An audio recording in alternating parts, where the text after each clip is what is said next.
is here. And so first, can you all hear me also online? I mean, all you in Tartu? Yeah, great, perfect. So, yes. So yeah, also our group view. Yeah, yeah. So, uh, hello to everyone, and welcome to this new Semiosalong series for this semester. So just very quickly, some words about the series. This semester we have a kind of special series because Semiosalong is usually about students, but this semester we have mostly professors from already established professors from linguistics and semiotics and history of linguistics. And as usual, to keep the tradition, we have this a bit of cryptic name, this unde venis et quotendis, which translates to where do you come from and where are you going, which I thought it was a nice title for a series on the history of linguistics.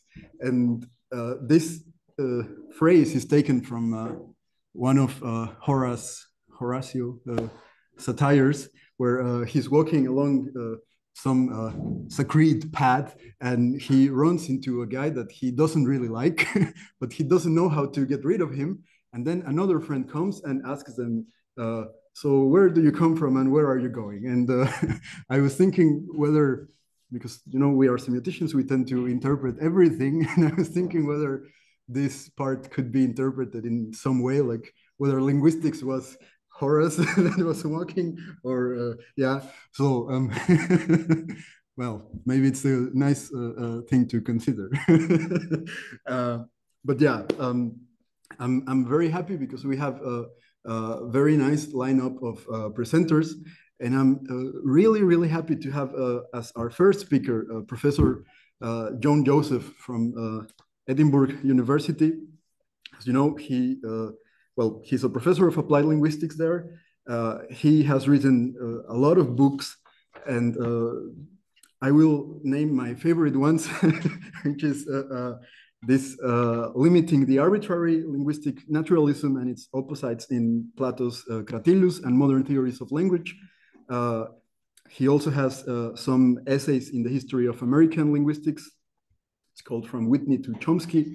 He has, of course, this great biography of Saussure, and a very nice book also about language, mind, and body, conceptual history, which is one of his most recent books. But he has also contributed with some translations of Benveniste into English, and a very nice contribution also this Henri Mechanic reader, which is really nice because I think Mechanic is not really available in English, and it's a very nice. If you don't know him, you should check him out. It's great. He's Professor Joseph. He's also a member of the Henry Sweet Society for the History of Linguistic Ideas, the Société d'Histoire d'Épistémologie des Sciences du Langage, and he's currently the president of the Cercle Ferdinand de Saussure. And well, he's currently working on the development of structuralist approaches to language and semiotics. And his talk today will present some aspects of this research. But before I give the floor to him, I want to remind you that we are recording the session. We will upload it. If you don't want to be, we can edit you or something. And also, I would like to ask Professor Joseph, there is a black bar in your screen. I think it's the view of the speakers. So if you can just make it smaller, so we can see all your slides. Right, sorry. It's okay, yeah.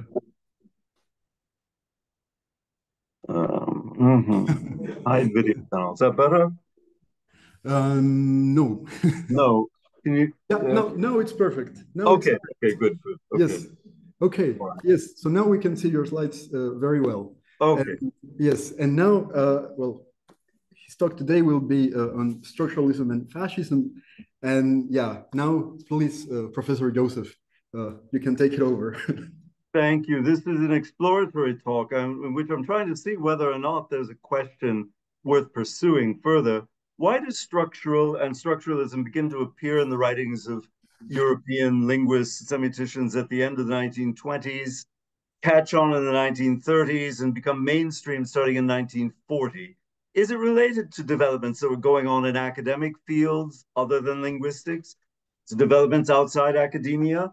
I want to consider what those might be, to examine them with an open mind before deciding whether to rule them out or deem them as plausible.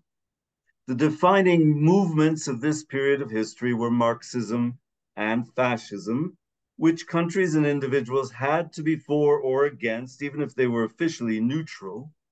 Pushing fascism forward was a fear of things falling apart, as long accruing changes in the social order since the Middle Ages were rather suddenly noticed with World War I and its aftermath. What pushed structuralism forward was a desire to show how seemingly disjointed things are actually bound together.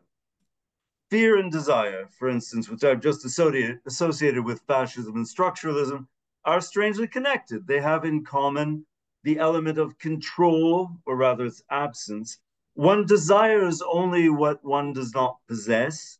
What I do not possess, I don't control, and the fear is always lurking that it will control me. Behind fascism was also a desire, the desire to bind things together, implicit in its name, fasces, the Roman band of rods. Each of them easily snapped in two on its own, but a powerful, unbreakable cudgel when bound.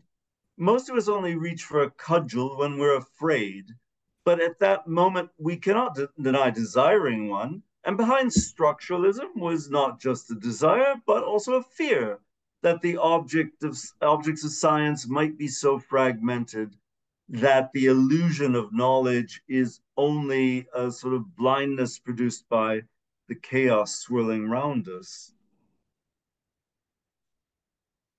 Structuralism, sorry, I have to, this is not what is happening here, sorry. Okay, there we are. Structuralism doesn't have a fixed definition. Doss has written that it was, quote, more than a method and less than a philosophy. And he's right that it wasn't exactly either. It lacked the unity one expects of a method or a philosophy, or indeed a religion or a science. It was both less and more than all of these, but a science is what it strived, claimed, pretended to be, a unified science, the science of sciences, and all grounded in linguistics. Once we succeeded in uncovering the hidden structure of language, all the other structures in the universe would reveal themselves.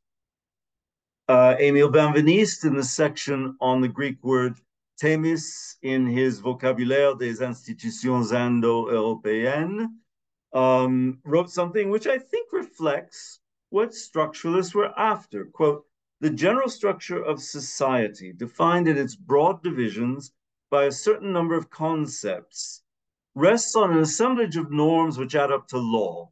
These rules and these norms are traceable in the vocabulary. We can, in the first place, posit for common Indo-European an extremely important concept, that of order. It is represented by Vedic rta, Iranian arta, actually also English order.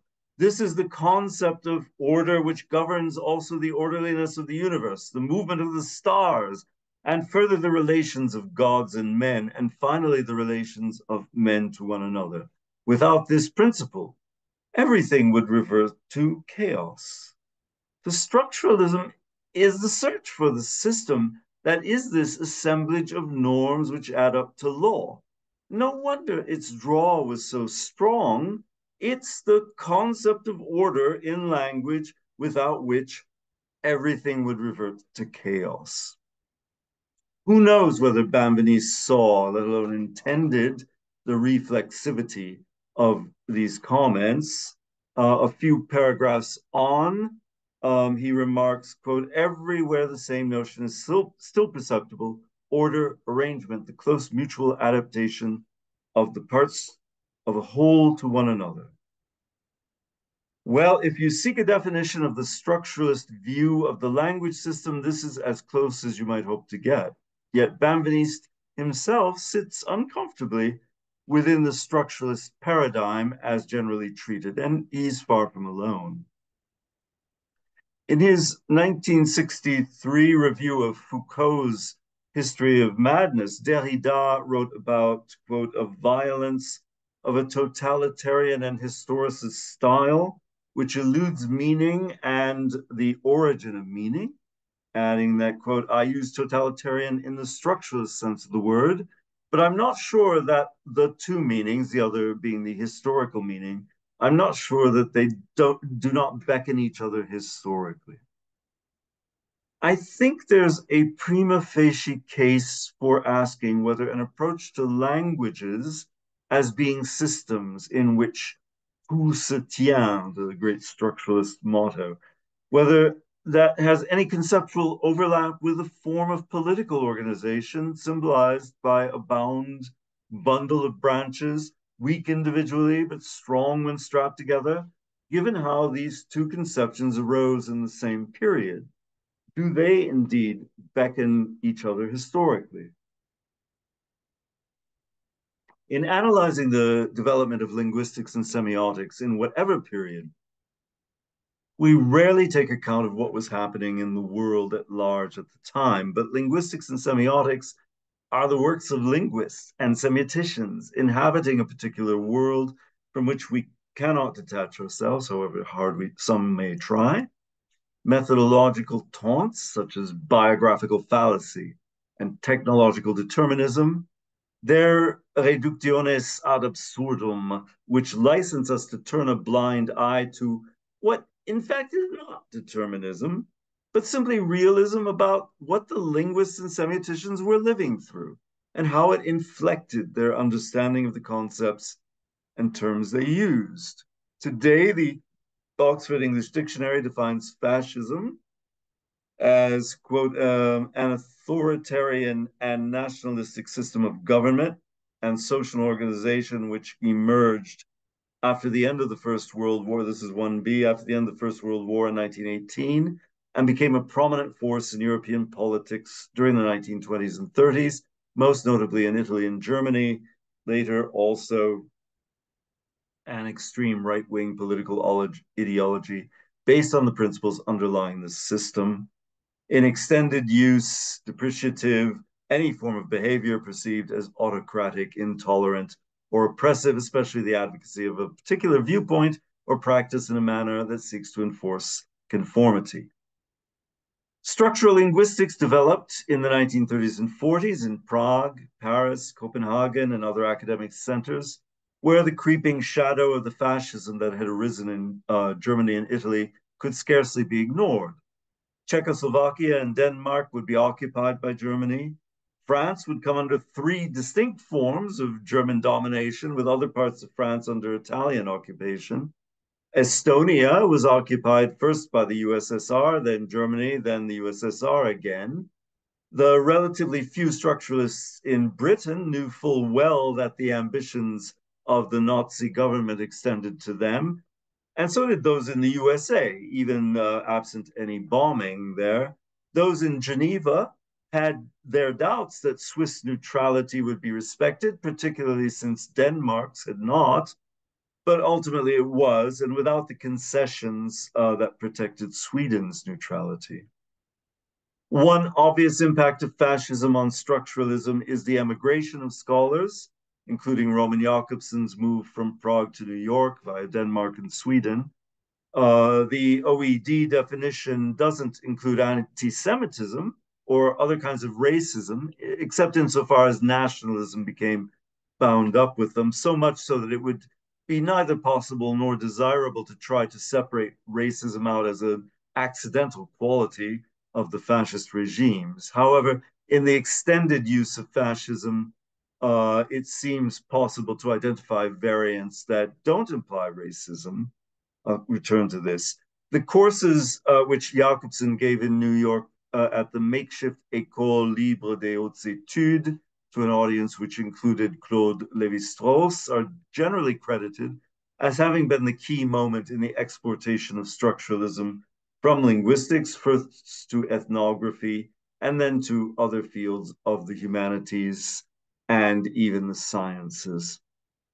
We're fortunate to have a deep insight into Jakobson's early political and intellectual output in Patrick Sério's 2014 book Structure and the Whole, along with much other work Patrick has produced in his capacity as our grand dragoman from Russia to the West, a dragoman being not just a translator, but a cultural guide who inhabits both worlds. I had always thought of Jakobson as being himself such a dragoman, but Serio's work has shown me that he never was that, really. He never fully quit the mental and cultural formation of his early years, despite major shifts. Structure in the Whole is rare for the attention it devotes to the political views of Trubetskoy and Jakobson, which Serio takes to have been entirely bound up with their commitment to Eurasianism. And quote here from Patrick, like the other Eurasianists, Trubetskoy abhorred and adamantly rejected parliamentary democracy for being an abstract, non-organic principle. As the ultimate form of amorphous individualism, it left man alone confronting an abstract state, delivered up to the arbitrary arithmetic of elections. The state he favored was an idiocratic one, to be headed by a single party composed of morally superior beings who would represent the idea. Society's subjection to an idea was one of Eurasianism's fundamental doctrines. Well, it's hardly surprising that Prince Trubetskoy didn't back the Bolsheviks as a single party, but neither was he for the fascists in Italy, though his hopes for both had initially been high.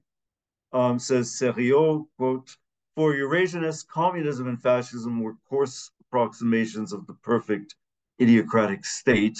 Fascism was inadequate because its governing idea was a contentless platitude. Society has to be organized.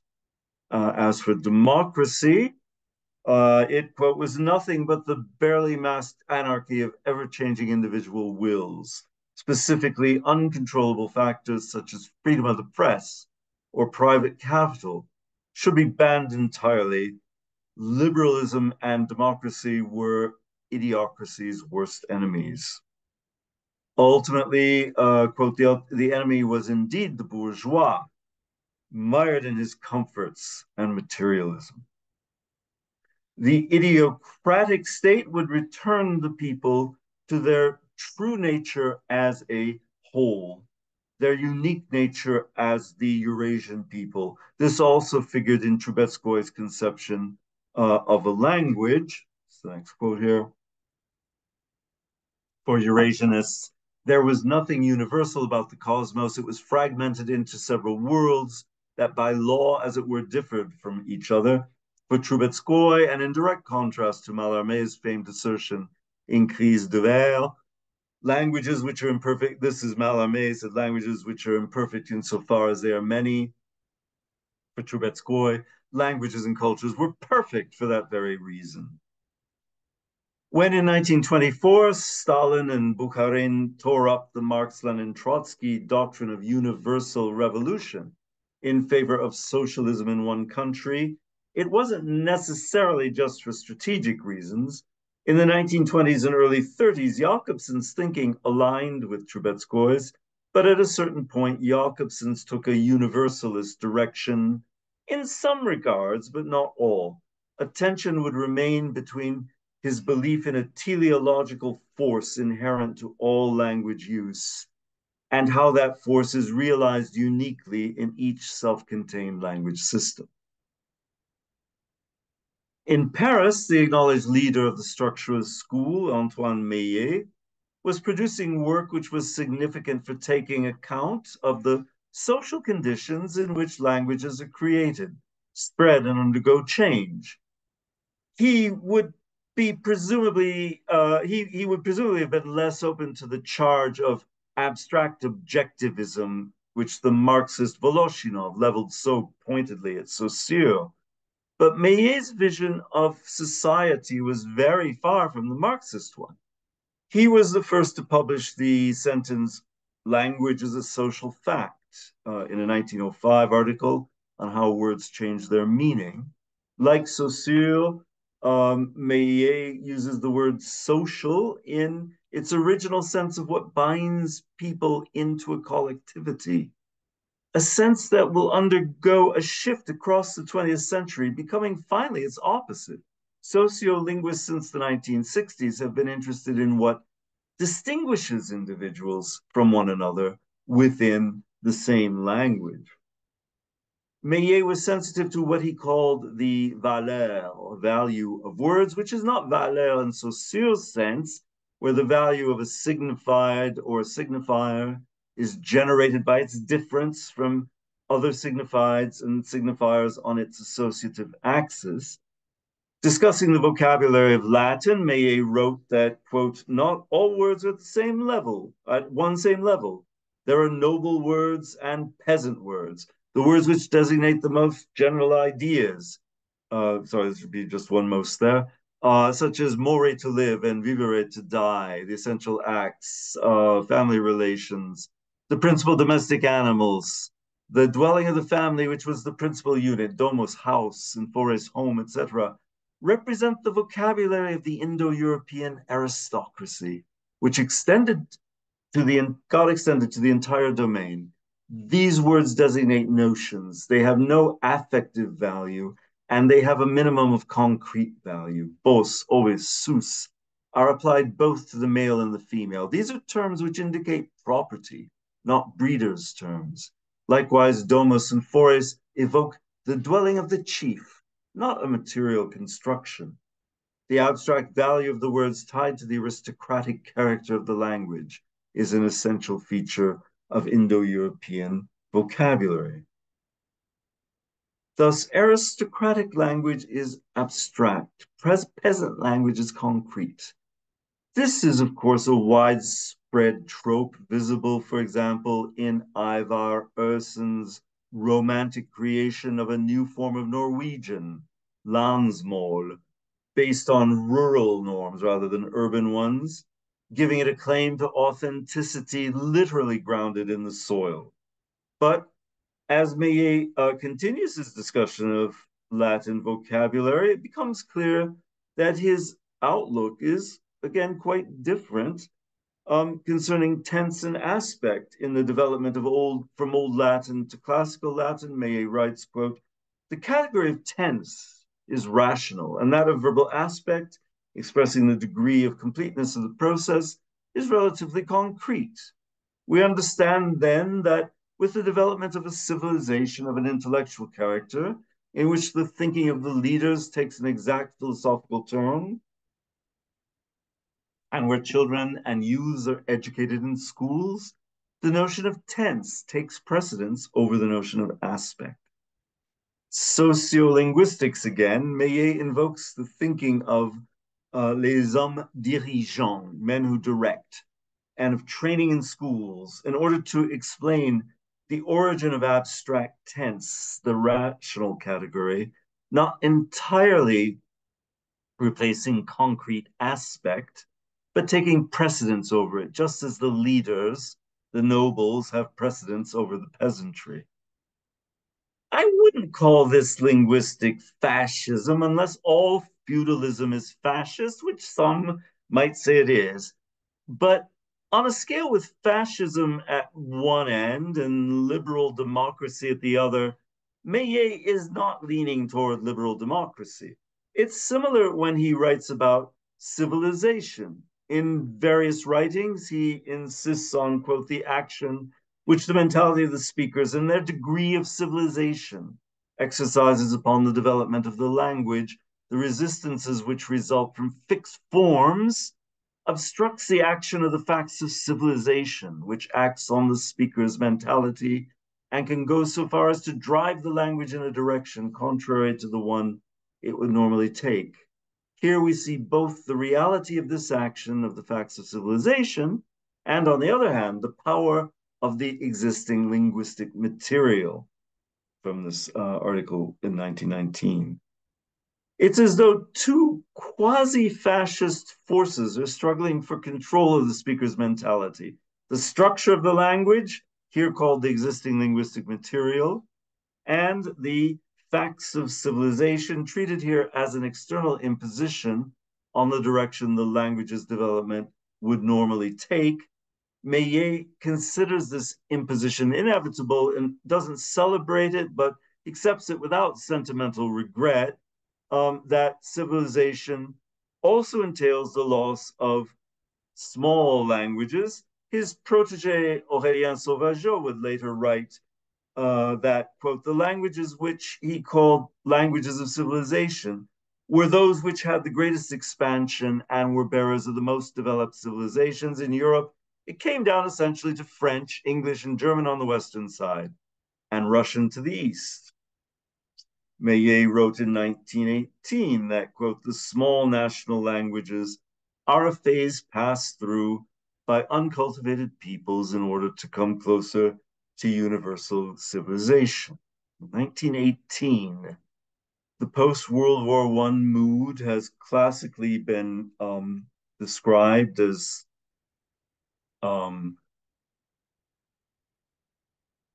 sorry, I've lost my place here. Give me a second.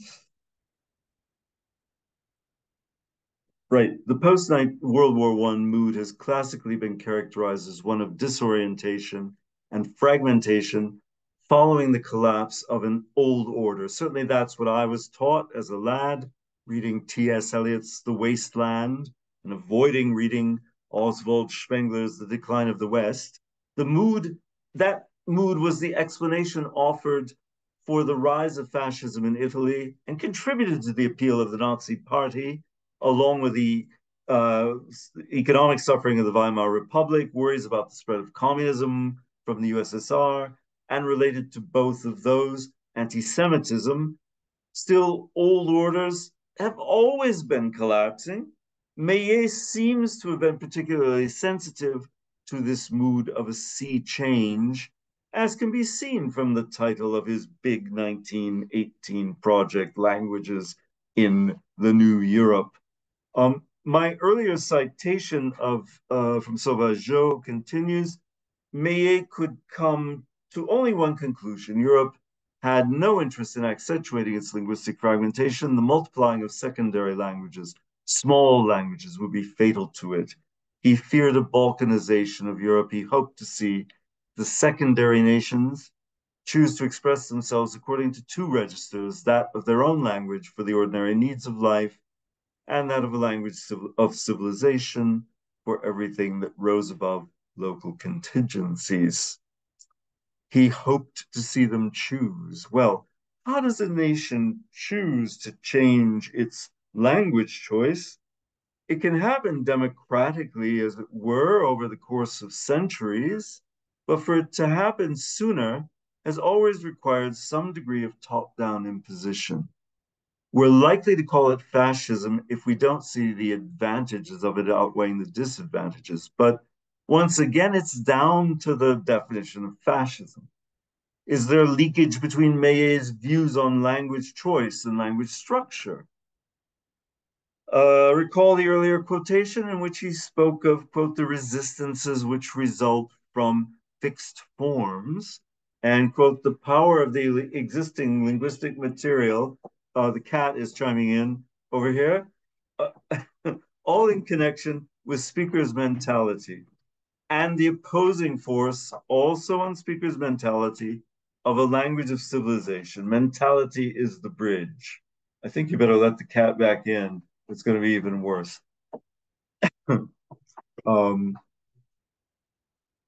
Yet, strangely, Meillet distances himself from other linguists concerned with mentality, repeatedly setting his own analysis in opposition to that of Monsieur Fossler et son école, which was not a structuralist school, but often referred to as idealist, and taking inspiration from the aesthetics of Benedetto Croce.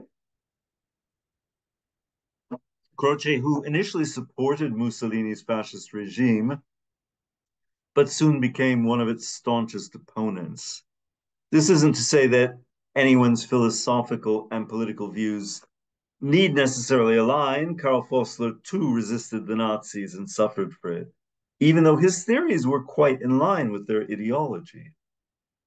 Some of the linguists who didn't like the mechanicity of structuralism took refuge in Fossler's idealism. Conversely, if anything united linguists across the far-flung structuralosphere, it was their visceral rejection of what Fossler stood for. J.R. Firth frames his review of Fossler's The Spirit of Language and Civilization by contrasting it with Saussure. First says that, quote, this is the second bit, Fossler will have none of this bloodless system of signs, long, as the exclusive subject of philology. For Fossler first says, language is not, as de Saussure would have it, a mere community of distributed dictionaries, but a community of interests, of sentiment and taste. This essential style, this common sentiment, this taste, this creative aesthetic will is what he calls inner language form. Well, inner Sprachform was, of course, a concept that went back a century to Wilhelm von Humboldt, who didn't invent it, it wasn't even he who invented it, but he gave it its most powerful expression. The romantic view of an isomorphism between linguistic form and the national mind/soul would evolve in the direction of the non-structuralist linguistics, for which we have a classic account in Chris Hutton's Linguistics in the Third Reich, Mother Tongue Fascism, Race and the Science of Language. At least I think we can label most of the contributors to the key journal Wörter und Sachen as non-structuralists. Its editor, Hermann Güntertz, quoting Hutton, reclaimed for linguistics the national role associated with Herder, Humboldt, and Grimm, one lost in the decline symbolized by Hermann Paul's Principien. But Hutton is clear that, quote, on screen, any notion that structuralism was repressed under National Socialism must be dismissed as a complete myth, as is the notion of a delayed reception of the Kur, Sozioskur, in Germany. Nor is there any corollary between the holding of racist views and anti-structuralism. Eberhard Zwirner, the founder of a specific branch of structuralist linguistics, phonometry, is a case in point. Actually, what's most interesting here for my purposes today is that there was a very widespread myth that structuralist linguistics was verboten in Nazi Germany, just as it was in the USSR before 1950. Gert, Simon, and Hutton both document this well. After World War II, Marxism was acceptable in international academic circles. In some of them, it was even de rigueur, and any association with fascism was unspeakable. So it was helpful to focus on the idealists in 1930s Germany, whose views on the language system were in direct contrast to the structuralists. To a Humboldtian or a neo-Humboldtian, the Saussurian system feels like an oppressive machine.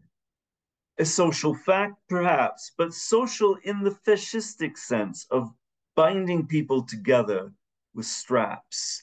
Individual freedom exists at the level of parole, but the strict constraints of langue make that a mere facade of freedom.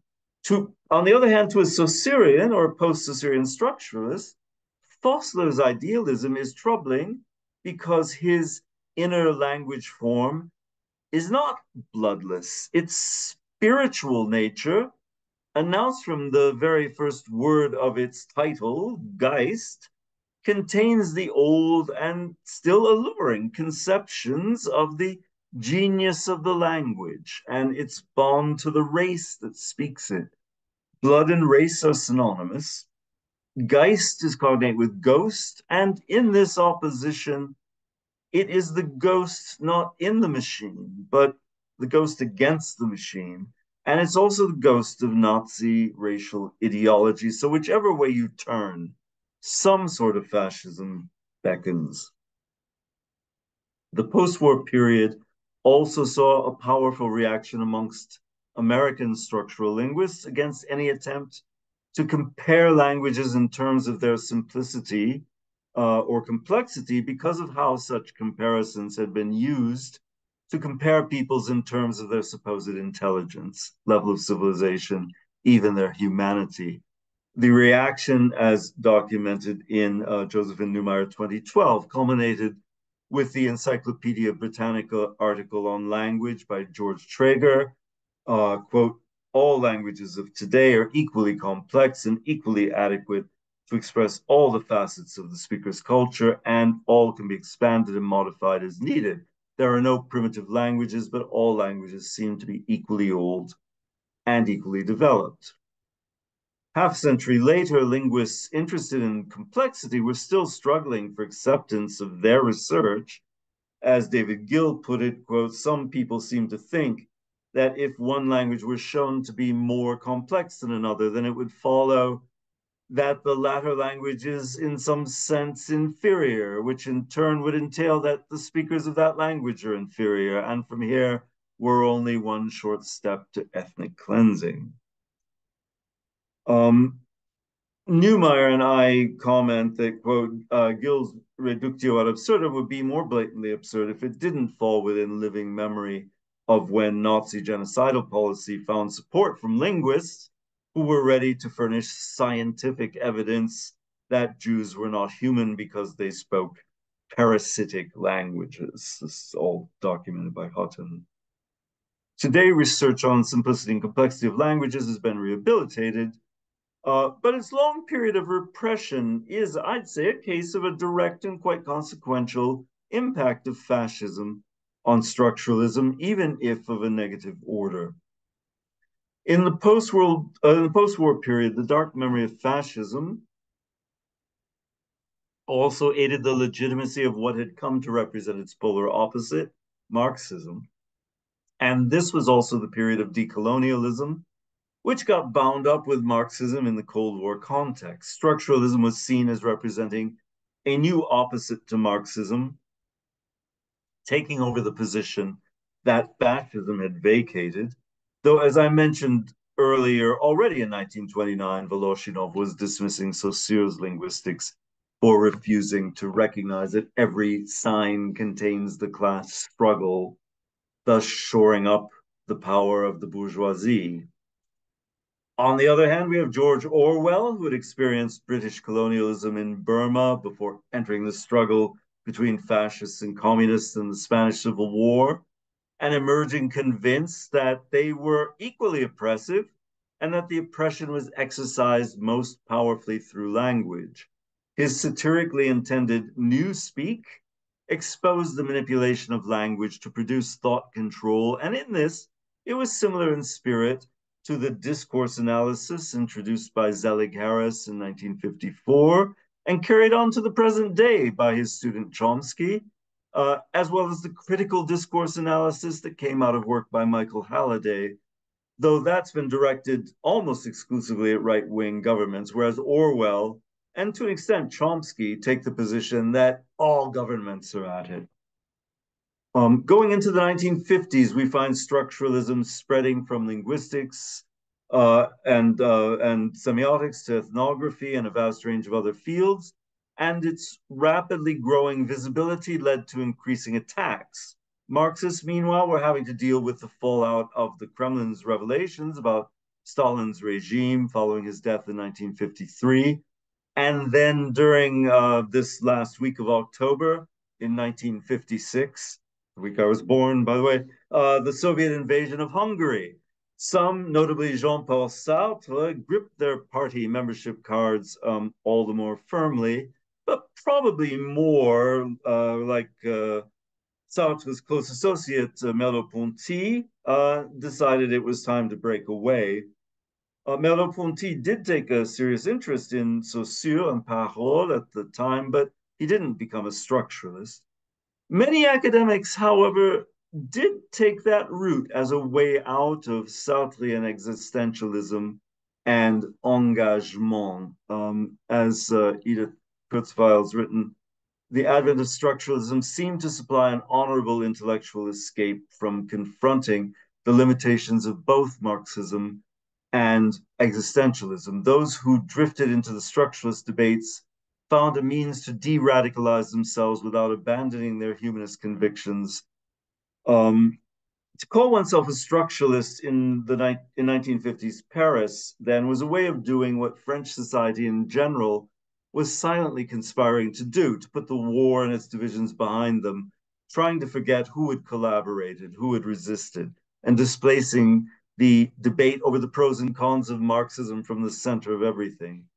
The opening chapter of Lévi-Strauss's Triste Tropique, which in 1955 brought awareness of structuralism to a wide public, those chapters only incidentally mention primitive societies in Brazil. Rather, they focus on Lévi-Strauss's own experience as a Jewish refugee from Vichy France, with his three intellectual mistresses, starting with Marx, along with Freud and geology.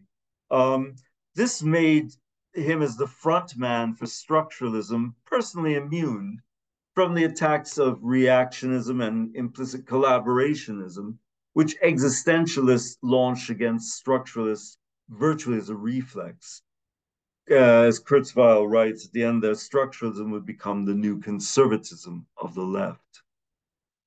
Two valuable documents come from a few years later at the confusing point where structuralism and something which some call post-structuralism emerge at the same time, with no clear way of distinguishing them. And to complicate things further, Chomsky has entered the scene claiming that his generativism has eclipsed structuralism, but with French commentators generally seeing Chomsky's approach as revitalizing structuralism, endowing it with a new dynamism. And also Foucault's Les mots et les choses has hit the shelves, rearranging people's historical outlooks. As for the joint French TV appearance of Foucault and Chomsky, it's really the most preposterous encounter in the history of television. I'll say nothing. In 1966 appeared a special issue of Les Temps Modernes, the journal founded by Sartre, by Sartre, Simone de Beauvoir, and Merleau-Ponty, entitled Problème du structuralisme.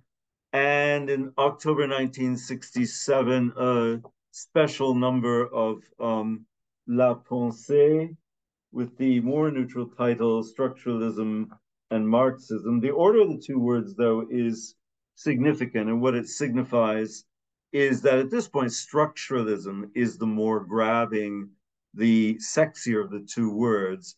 These are journals which were actually sold at newspaper kiosks, not just in specialist bookshops. The editor of Problème du structuralisme says it straight out. Le structuralisme est en effet à la mode.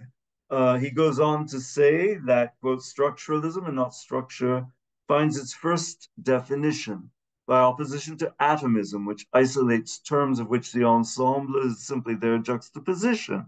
It consists in seeking the relationships which give to the terms that it unites a value of position in an organized ensemble, in apprehending the ensembles which their articulation renders signifying. Hence, structuralism implies two ideas, that of totality, that of interdependence. Well, doesn't a classical liberal democracy, a la John Stuart Mill, aim to be simply the juxtaposition of free individuals, hence atomistic? And doesn't fascism aim for an organized ensemble, where the interdependence of individuals constitutes a totality and all prosper because the whole is greater than the sum of its parts? But here's the paradox. Marxism, too, aims for the organized ensemble, where the interdependence of individuals constitutes a totality and all prosper because the whole is greater than the sum of its parts.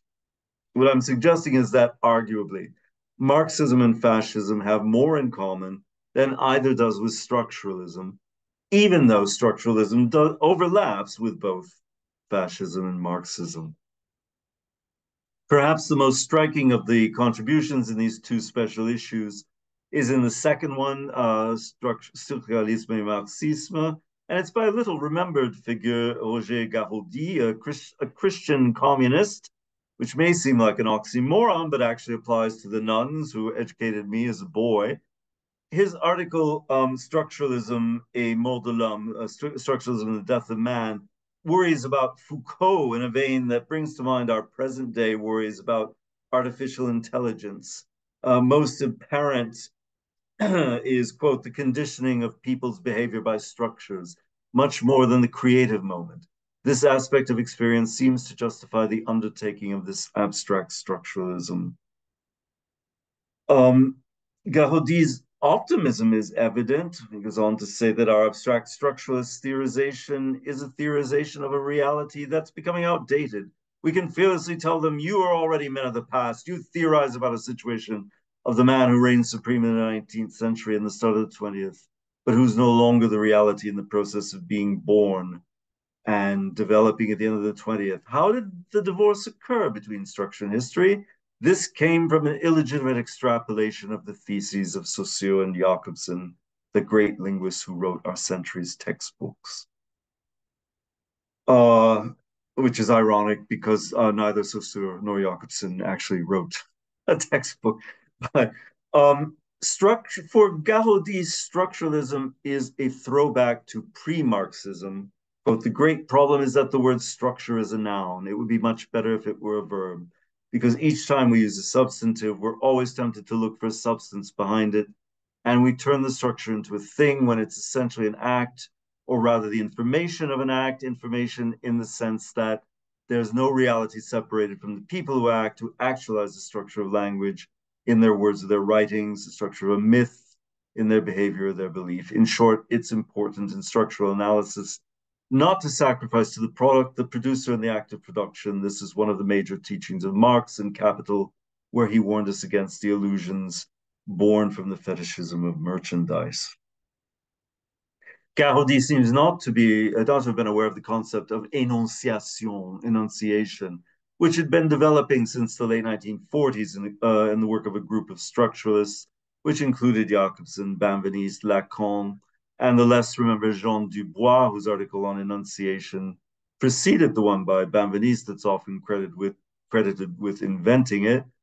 Here again, we see structuralism characterized as the opposite of Marxism, inasmuch as a structure becomes a commodity, and as the opposite of Marxism, it occupies a position historically associated with the bourgeois, the oppressive.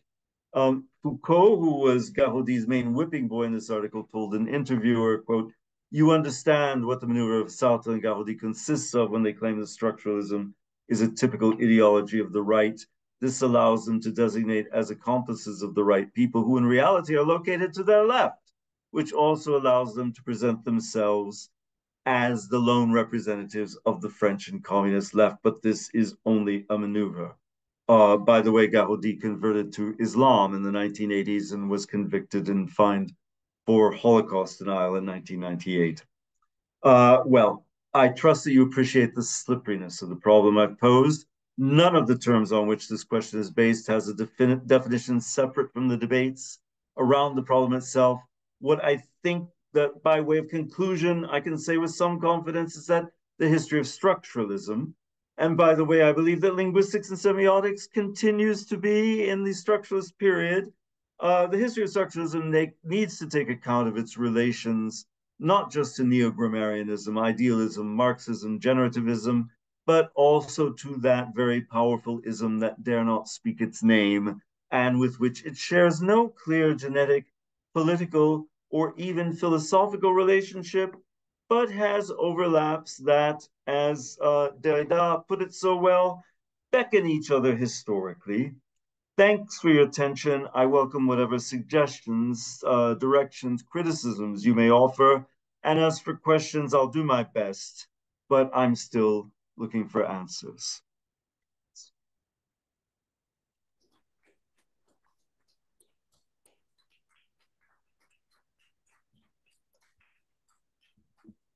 Great, great. Thank you. Thank you so much. And indeed, we have room for questions.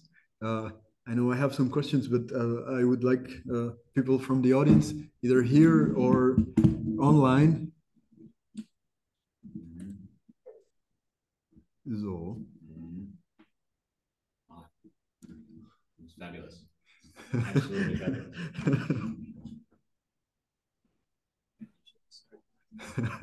Okay, well. Tartu, you know, they have questions. You start. Oh, so are there questions from the people in Tartu? No? Okay, well. Okay, so yeah. I think that means I went too fast. I apologize. It's okay. All right.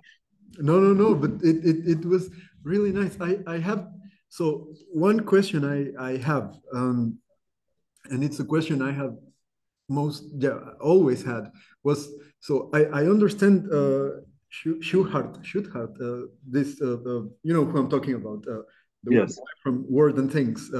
So uh, I know he was indeed sort of quite opposed, like all the Word and Things school was quite opposed to structuralism, at least Saussurian structural, because now I'm not sure what I mean by structuralism, but I'm curious about the Humboldtian roots, because there has been also some attempts of linking Blanc and Parole with ergon and energeia and this like Humboldtian terms. So how does it ramify, or what's going on there in how is the Humboldtian heritage? Yeah, how what happened there?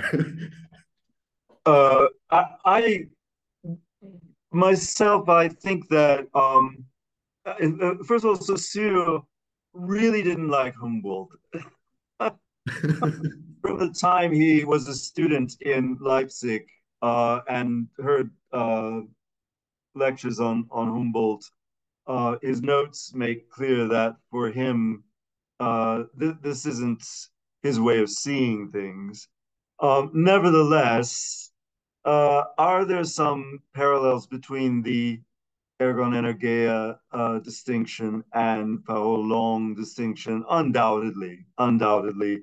How significant they are is something that that people argue over. I don't have a firm view on it. I think it's not really that significant. The journal Wörter und Sachen took a new turn in 1938.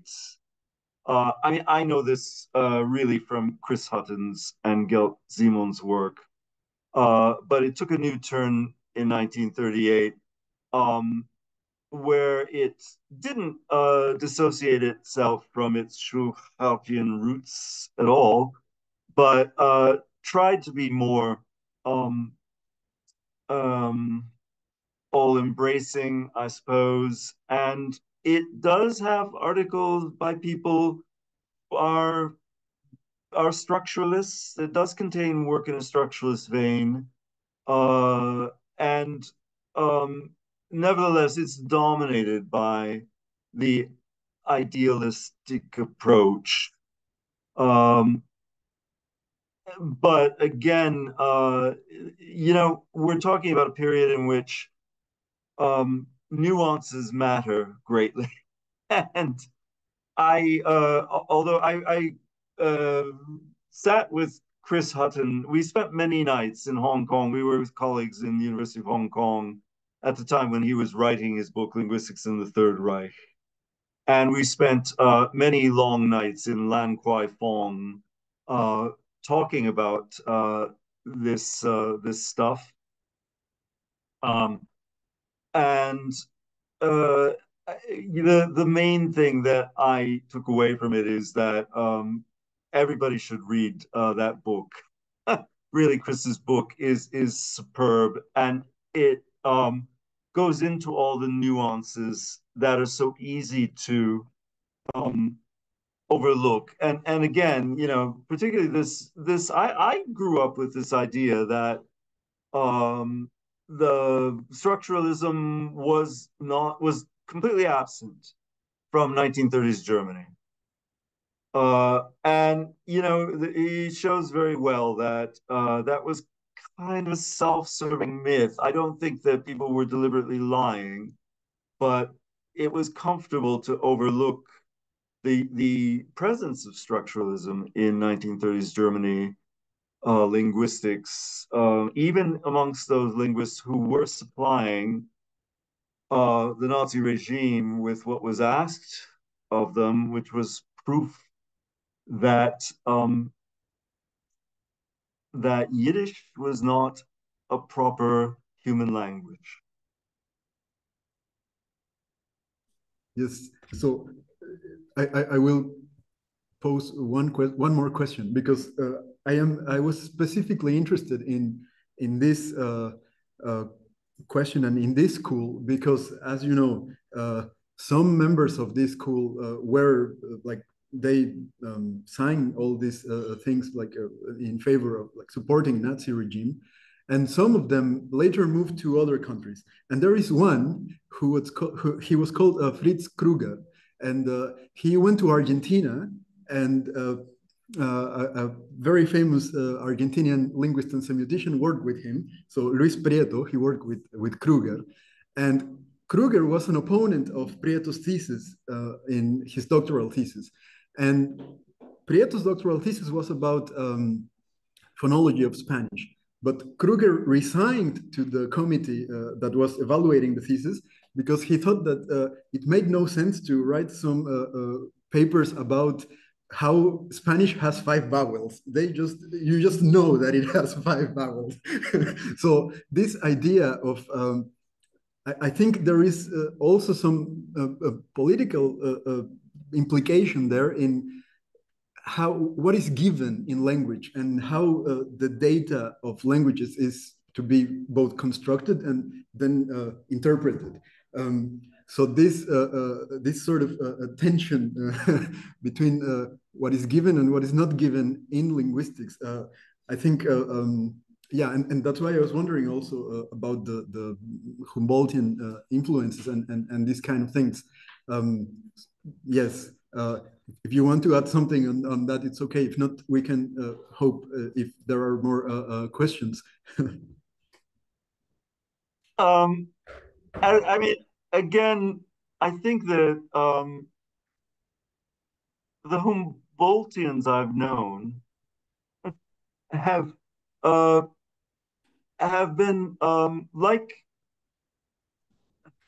there are certain groups of linguists, and in particular, I first of all, let me say that when I say linguists, I don't separate linguists and semioticians.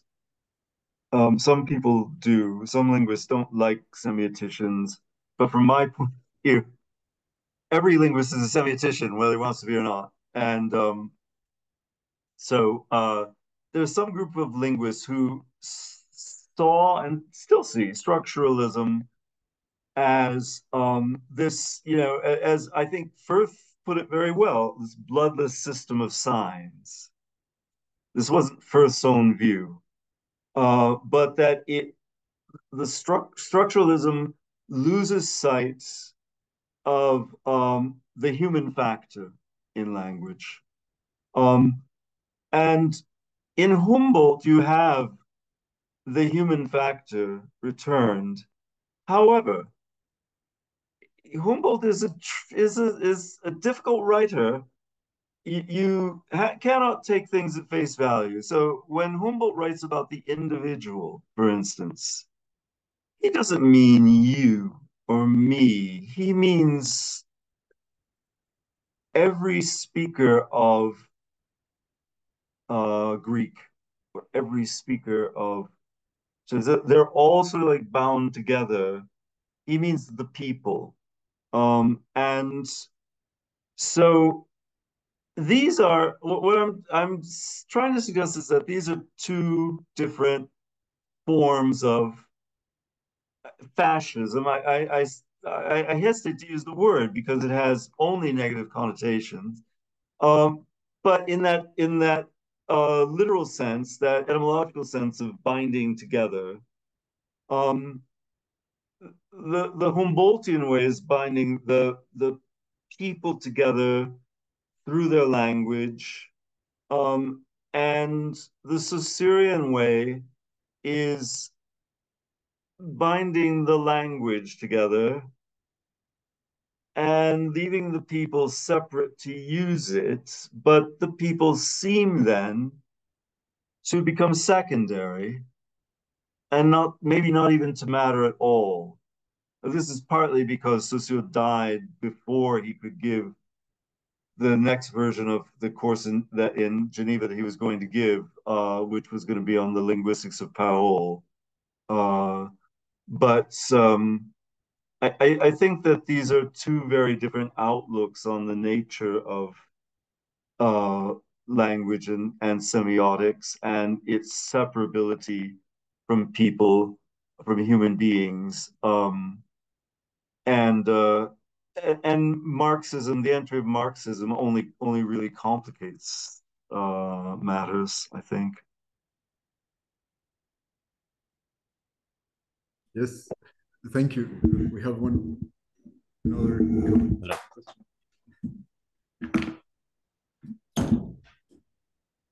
Thank you for this incredible talk and for joining us about nationalism and Saussure. As you pointed out, the problem with Saussure was not its usability for nationalist thinking. Like, for example, Georg Lukács dislikes structuralism, dislikes Saussure for the opposite reason, because it doesn't rely on national identity. It doesn't provide a good platform for like ethnic unity or solidarity on the basis of ethnic identity. Yes, and that seems clear. This aspect of structuralism seems clear. On the other hand, some of the critics of Saussure, like Derrida, as you mentioned also, did see a trace of this risk, I guess, for nationalism specifically, in his famous critique of Saussure in Grammatology. And he does say, indeed, that Saussure does say that the meaning of the sign can be grounded in the linguistic identity of the sender. He allows for this place, and Derrida says that this is the place where actual kind of totalitarianism can creep in. And he also asks for some Helmslöv, a departicularization or further formalization of the sign in terms of the signifier not being the phonological substance. So if you had any comment on any of that. I think that everything you said is right. Everything you say is true, and I agree with it. About Derrida, unfortunately, whose critique of Saussure has never really been properly taken on board by linguists or even historians of linguistics. There's still a lot to be done there. Yeah. But Saussure, I think the thing that really bites is when it comes down to thought, the connection between language and thinking. Humboldt makes that absolutely the center of everything. But Saussure says, I'm a grammarian.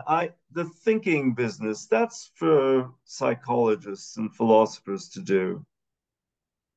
As a grammarian, I'm only really capable of talking about the language system.